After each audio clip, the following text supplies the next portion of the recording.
Mr. President, we've just received word that a missile has been launched from Dr. Eggman's undersea base. Huh?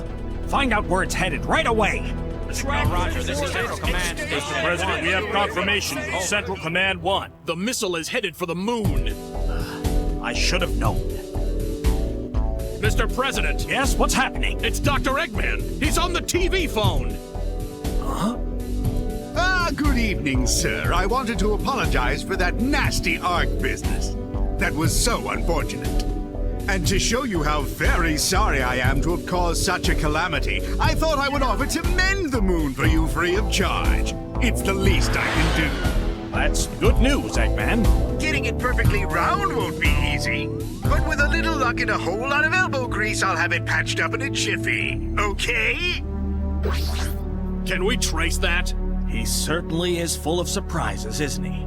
You don't really think he wants to repair the damage, do you, Mr. President? I don't know what to think anymore. You did? You traced the call? That was quick. Get Eggman back on the line right away. Yes. Answering machine, but we just talked to him. Send some agents over there and grab him. I wonder if we can trust him.